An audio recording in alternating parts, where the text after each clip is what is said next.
আজকে রান্নার recipe chicken তো সবাই সব রকমভাবে রান্না করে খেয়েছো।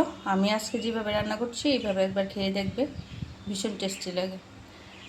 আজকে চিকেন ছোটো ছোটো পিস করেই এনেছে, কিন্তু আমি রান্না করব রোস্টের মতন। চলো দেখাই কিভাবে রান্না করি। এখানে হলুদ লবণ দিয়ে ম্যারিনেট করে রেখেছি। এখন কি করি চলো। এখানে কড়াই বসিয়ে দিয়েছি, গরম হয়ে গেছে, দিয়ে দেব তেল।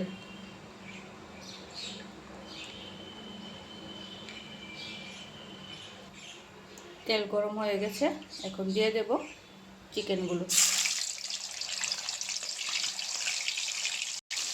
এইভাবে অল্প অল্প করে চিকেনগুলো ভাজতে হবে।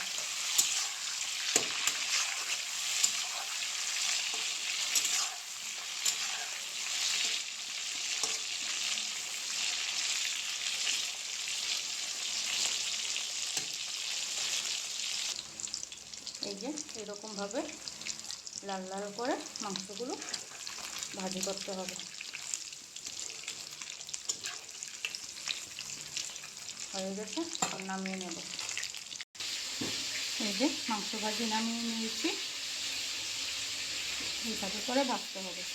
এইভাবে করে আমি সবগুলি মাংস ভাজি করে নেব। আবার দিয়ে দিলাম। মাংস ভাজা হয়ে গেছে, নামিয়ে নিয়েছি। এই তেলটার মধ্যে দিয়ে দেব পেঁয়াজ কুচি।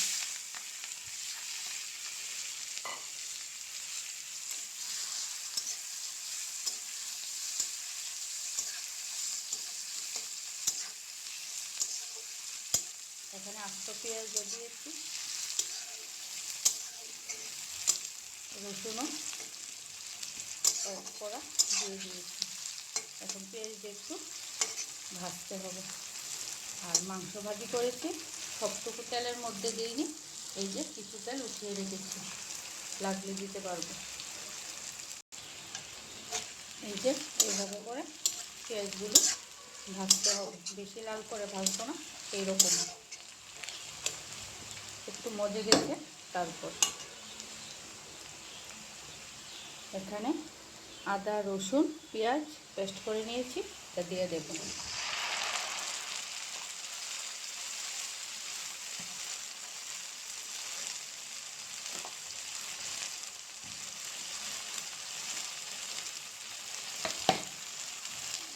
জল দিয়ে জলটা দিয়ে দিলাম মশলা।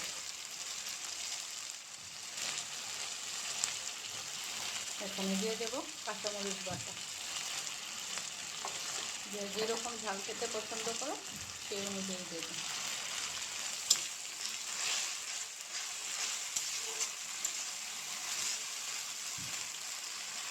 এখন দিয়ে দেবো স্বাদ অনুসারে লবণ। মাংস ভাজির সময় তো লবণ দিয়েছি, তাই অল্প করে দিলাম।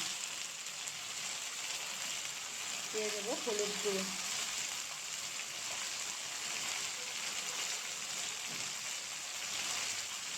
জিরে গুঁড়ো,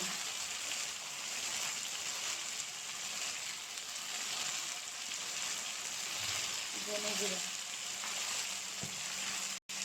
কালারের জন্য দিয়ে দেবো একটু লাল মরিচের গুঁড়ো। দিয়ে ভালো করে মশলাটা ভাজতে হবে।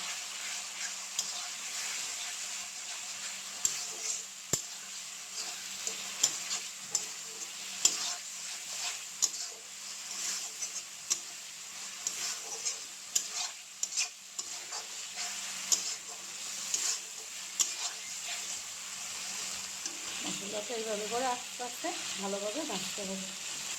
মশলা ভাজা হয়ে গেছে, মশলা থেকে তেল ছেড়ে দিয়েছে।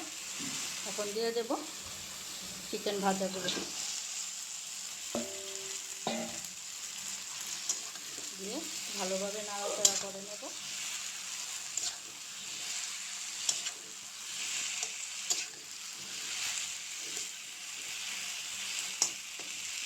এক হাতে একটু সমস্যা হয়। মাংস কষানো হয়ে গেছে, এখন দিয়ে দেব জল। জলটা দিয়ে একটু নাড়াচাড়া করে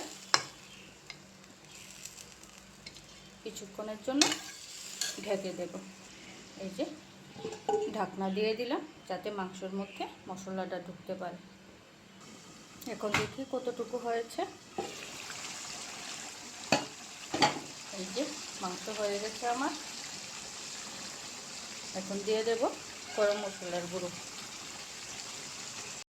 দিয়ে ভালো করে নাড়াচাড়া করে নেব।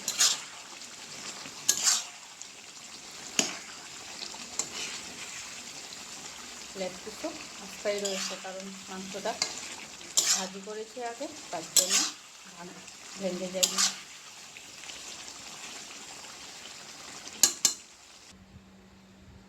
এই যে চিকেন রোস্ট কমপ্লিট। কীরকম হয়েছে অবশ্যই জানাবে কমেন্ট করে। ভালো লাগলে লাইক কমেন্ট শেয়ার করে দেবে। এরকম নতুন নতুন ভিডিও দেখতে চাইলে অবশ্যই ফলো করে রাখবে।